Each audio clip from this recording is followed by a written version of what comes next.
Welcome to Reddit Top Vids. In this video, Chris Hadfield explains why the SpaceX explosion was actually a win. Subscribe for more. And there, as you saw, as we promised, an exciting end to the Starship inaugural integrated test flight. Well, that was the moment that SpaceX's giant new rocket exploded after blasting off on its first test flight. Not what the company or NASA perhaps were hoping for. SpaceX putting on a brave face. You heard all that applause. Calling it a successful failure does raise some questions, though, about NASA's timeline for a planned return to the moon. Discuss more. Let's bring in Chris Hadfield, Canadian astronaut extraordinaire, former commander of the International Space Station, author of The Apollo Murders and the upcoming book, The Defector. Hey, Chris, good to see you. Good to see you as well. And yeah, you say people are putting on a brave face. You have it completely wrong, Todd. This was an enormously successful test flight. I used to be a test pilot in the Royal Canadian Air Force and the U.S. Navy and the U.S. Air Force.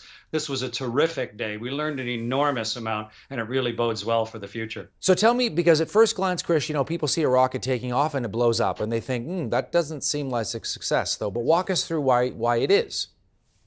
Well, the first flight of the F-14 crashed. The first flight of the F-16 wasn't even supposed to be a flight. It went out of control and the pilot barely limped into the air. The Wright brothers crashed more times than you can count. One of them almost killed Orville Wright. People don't normally see test operations. They just see like airlines and expect everything to be perfect.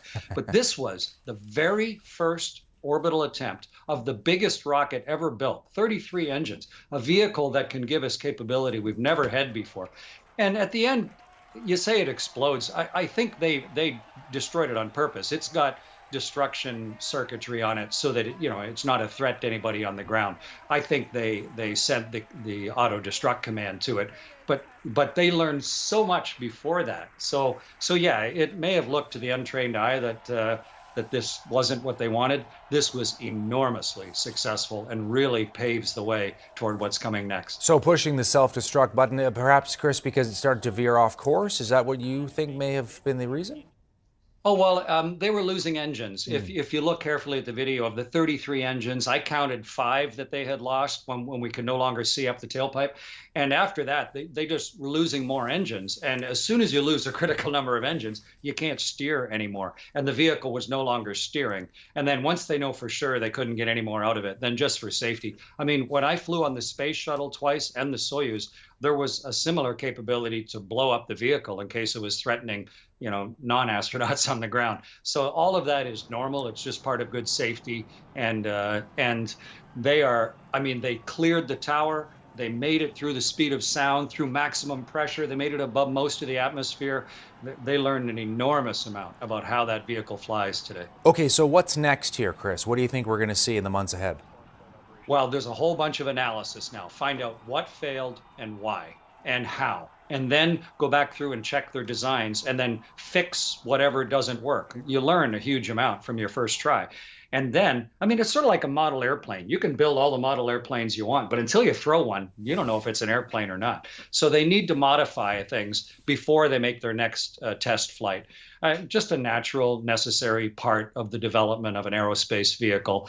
Elon said, couple months, 3 months, they'll give it another try. And that's a reasonable timeline. Depends what they discover now out of all the data, the telemetry that was coming down, how much they learned and how quickly they can incorporate the changes. Okay, talk to me as well about Artemis 3. So this is the upcoming mission. We don't know exactly the timeline there, but to return astronauts, as you know, to the moon and using some of the technology, of course, from this rocket. So what does this event today mean for that mission?